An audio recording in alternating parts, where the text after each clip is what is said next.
আমি elevator education থেকে Souvik sir কথা বলছি। আমি প্রথমেই তোমাদের সবাইকে 2025-এর হ্যাপি নিউ ইয়ার জানাচ্ছি, যে তোমাদের যেন বছরটা ছাত্রছাত্রীদের খুব ভালো কাটুক, এটাই আমি আশা করব। প্রত্যেকেরই যেন 2025টা ভালো কাটে।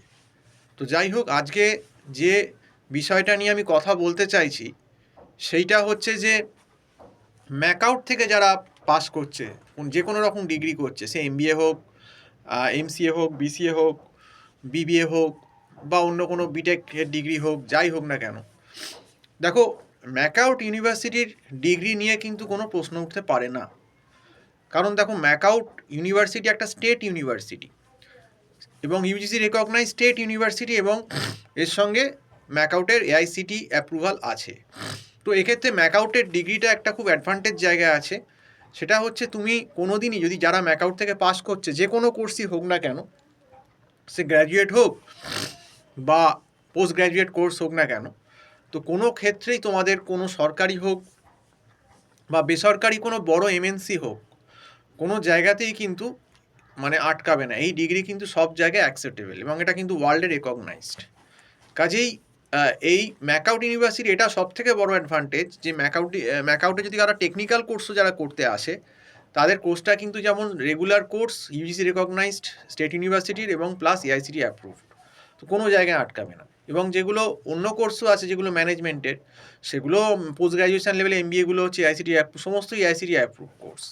তো সেক্ষেত্রে কোনো অসুবিধের কোনো কারণ নেই। এইবার সেকেন্ড কথা হচ্ছে, অনেকেই ভাবে যে ম্যাকআউট থেকে পাস করে কি কীরকম চাকরি পাবো, চাকরি কি অত পাবো, ভালো স্যালারি পাবো? আমি কিন্তু বলবো, আমার কাছে কিন্তু এই 17 বছরে আমি বহু ছাত্রছাত্রী পড়িয়েছি ম্যাকআউটে, এবং এখন বহু ছাত্রছাত্রী যারা আমাদের কাছে পড়েছে, যারা অনেক সিনিয়র হয়ে গেছে, যারা আমাদের হোয়াটসঅ্যাপ গ্রুপেও আছে, তারা কিন্তু খুব ভালো ভালো জায়গায় বড় বড় এমএনসিতে, আবার কেউ ইন্টারন্যাশনাল লেভেলেও প্রতিষ্ঠিত। কাজেই তুমি ম্যাকআউট থেকে বেরোচ্ছ মানেই যে তোমার কিছু হবে না, যেমন ম্যাকআউট খারাপ, অনেকে যেমন একটা রুমার ছড়াচ্ছে যে ম্যাকআউট ইউনিভার্সিটি খুব খারাপ, ম্যাকআউট এটা কখনোই না। স্টুডেন্টের ওপর বেশিটা ডিপেন্ড করে, স্টুডেন্ট নিজে কীরকম। 60-70% কিন্তু স্টুডেন্টের ওপর ডিপেন্ড করে, 70% ব্যাপারটা, যে সে কীভাবে পড়াশুনো করছে, সে কোর্সটাকে কীভাবে নিচ্ছে, তার নিজের কোনো চার আছে কি না। তার যদি নিজের পড়াশুনো করার চার থাকে, সে যেখান থেকেই করুক না কেন, যদি একটা ভ্যালিড কোর্স থাকে, কারোর একদম ভ্যালিড ডিগ্রি হয়, সে যে কোনো জায়গা থেকেই সাইন করতে পারবে। এবং আমার কাছে ম্যাকআউটের বহু ছাত্রছাত্রী পড়েছে, এমন আছে, এরকম ছাত্রছাত্রীও আছে যে ম্যাকআউট থেকে বিটেক করেছে, তারপর জব করেছে, তারপর আবার ছেড়ে এমবিএ করেছে, তার স্যালারি এখন 3-4 বছর বাদে প্রায় 1 লাখ টাকার চলে গেছে। এরকম স্টুডেন্টও আমি দেখেছি। এবার কারুর হয়তো 4-5 বছর জব করছে বিটেক করে, তার স্যালারিও 50,000 60,000 কলকাতায় চলে গেছে। তো ম্যাকআউট থেকে পড়ে কিন্তু অবশ্যই কোর জব এবং ভালো স্যালারি পাওয়া সম্ভব। একটু ধৈর্য ধরতে হবে এবং একটু ভালো করে পড়াশুনো করতে হবে। এবং সেক্ষেত্রে যদি দরকার লাগে, যদি কলেজ থেকে না হয়, যদি সম্ভব হয় ফিনান্সিয়ালি, কোনো সিনিয়র লোকের গাইডও নিতে হবে। কারণ দেখো, এই যে কোর্সগুলো তোমরা টেকনিক্যাল বা নন টেকনিক্যাল করছো, এগুলো কিন্তু কনসেপচুয়াল। আজকে যদি কেউ এমবিএ ফাইন্যান্স নিয়ে পড়ে, সে যদি ফাইন্যান্সটাই ভালো করে না বোঝে, না জানে, যেটার উপর বেস করে কিন্তু সে ইন্টারভিউ দেবে বা জব করবে, সে কিন্তু খুব দূর এগোতে পারবে না, কারণ তার কনসেপ্টটা কাঁচা। কিন্তু কেউ যদি ফাইন্যান্সটা খুব ভালো করে প্রথম থেকে পড়ে, একদম কনসেপ্ট ক্লিয়ার করার জন্য কোনো প্রফেশনাল টিচারের কাছে পড়লো, প্লাস নিজেও বাড়িতে পড়লো, শুধু প্রফেশনাল টিচারের কাছে পড়লে হয় না, নিজেকেও বাড়িতে অনেক রকম করতে হয়, তারপর যে ডাউটগুলো থাকে সেগুলো কিন্তু এসে স্যারদের জিজ্ঞেস করতে হয়।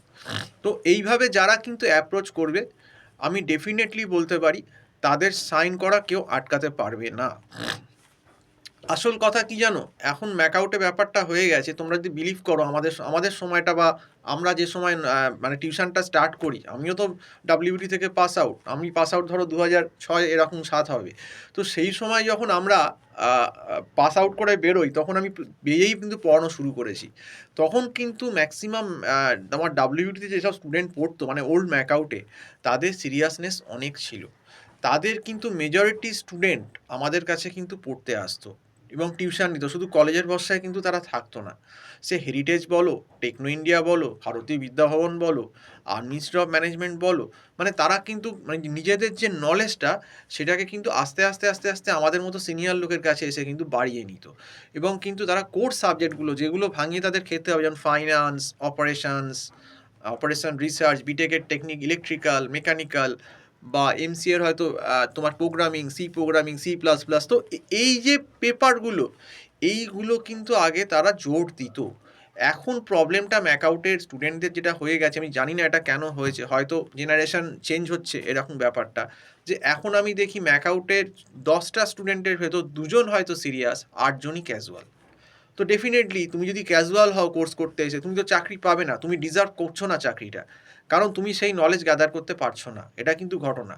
আর আমাদের সময় যখন 2009-10-এর কথা বললাম, তখন কিন্তু ডাব্লিউবিটি বা ম্যাকআউটে কী হতো, 10জন স্টুডেন্টের মধ্যে দেখা যেত অন্তত 6জনই সিরিয়াস, 60% স্টুডেন্ট। তো তফাৎটা এরকম হয়ে গেছে, তখন 60% স্টুডেন্ট সিরিয়াস ছিল, এখন হয়তো 20% স্টুডেন্ট সিরিয়াস। তো ব্যাপারটা সেই জন্য হচ্ছে, দেখো ইউনিভার্সিটির ওপর তো সব কিছু ডিপেন্ড করে না, তুমি নিজেকে কীভাবে কোর্সটাকে ফোকাস করছো তার উপর অনেক কিছু ডিপেন্ড করে, তুমি নিজে কীভাবে ভাবছো। আমি এরকমও ছেলে ম্যাকআউটে দেখেছি যে কিন্তু মানে এমবিএ ম্যাকআউট থেকে করেছে অ্যামাজনে, সে বোধহয় অ্যামাজনে ফার্স্ট জব পেয়ে গেছে প্রায় 12 লাখ টাকার নয়দা। তো সেইটা ডিপেন্ড করে তার ক্যাপাবিলিটির ওপর, তার প্রেজেন্টেশনের ওপর, তার নলেজের ওপর, তার পড়াশোনার ওপর, তার কনফিডেন্সের ওপর। তো একটা প্রফেশনাল কোর্স যখন করতে যাচ্ছ, বিটেক বলো, বিসিএ বলো, এমসিএ বলো, বিসিএ বলো, তোমাকে এই পড়ার ডিউরেশানে, সে 2 বছর, 3 বছর, 4 বছর, 5 বছর যখনই হোক না কেন, তোমাকে নলেজটা গ্যাদার করে নিতে হবে। কারণ এই যে নলেজটা গ্যাদার করবে, প্র্যাকটিক্যাল ব্যাপারটা তো আছে, আমি মানছি কিছু কিছু জায়গায় ওয়ার্ক প্লেসে গেলে প্র্যাকটিক্যালটা না শিখলেও হয় না, কিন্তু প্র্যাকটিক্যালের সঙ্গে কিন্তু তোমার যে বেসিক যে নলেজটা সাবজেক্টের, সেইটারও কিন্তু খুব দরকার লাগে। বিশেষ করে যখন দেখবে অ্যাজ এ ফ্রেশার তোমরা ইন্টারভিউ দিতে যাবে, তখন কিন্তু দেখবে তোমাদের যে মেন সাবজেক্ট সেইগুলো থেকে কিন্তু তোমাদের বেসিক কোশ্চেন করবে, তোমাদের কমিউনিকেশান স্কিল চেক হবে, তোমাদের জিডিপিআই হবে। তো এইগুলো যদি তোমরা ঠিক করে না করো, শুধু ম্যাকআউটকে দোষ দিয়ে লাভ নেই। এবং আমি তো বলবো ম্যাকআউট থেকে আমার বহু স্টুডেন্ট আছে তারা কিন্তু আজকে উচ্চ প্রতিষ্ঠিত, মানে মানে প্রচুর টাকা মাইনে পায়, সত্যি কথা বলতে, যাদের 4-5 বছর 6 বছর এক্সপিরিয়েন্স হয়ে গেছে।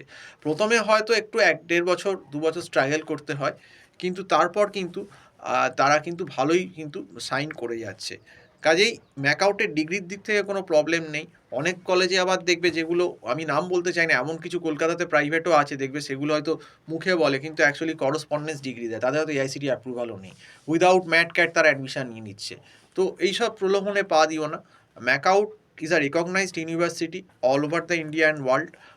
ম্যাকআউটের এআইসিটি প্রত্যেকটা কলেজেরই এআইসিটি অ্যাপ্রুভাল আছে। হ্যাঁ, ম্যাকআউটের হয়তো কিছু কিছু ফ্যাকাল্টি বা এগুলো কমপ্লেন আসছে, কিন্তু তোমরা যদি ম্যাকআউটের এখন সিলেবাসটা যেটা করেছে আমি দেখেছি, কিছুটা আপগ্রেড করেছে, আরও আপগ্রেড করতে হবে, প্লাস নিজেদেরকেও পড়ার বাইরে আপগ্রেডেশন আনতে হবে। এবং অবশ্যই আমি বলবো ম্যাকআউট থেকে পড়ে কিন্তু ভালো চাকরি পাওয়া সম্ভব, এবং এই ব্যাপারটা কিন্তু পজিটিভলি তোমাদের নিতে হবে। যদি পজিটিভলি নিতে পারো, ডেফিনেটলি বলতে পারছি তোমরা কিন্তু খুব ভালো জায়গায় কিন্তু একটা ভালো স্যালারির জব পাবে এবং পরিচিত হবে। এবং অনেকেরই হয়তো প্রথমে একটু কমে স্টার্ট করলো, কোনো ব্যাপার না, তুমি যদি সেখানে তোমার পারফরমেন্স বা এক্সপিরিয়েন্স গ্যাদার করে নিতে পারো, তোমার কিন্তু আস্তে আস্তে আস্তে আস্তে স্যালারি কিন্তু হাই হয়ে যাবে। তো যাই হোক, এই অবধি বলেই আজকে শেষ করছি। সম্পূর্ণ ভিডিওটা দেখার জন্য অসংখ্য ধন্যবাদ। নমস্কার।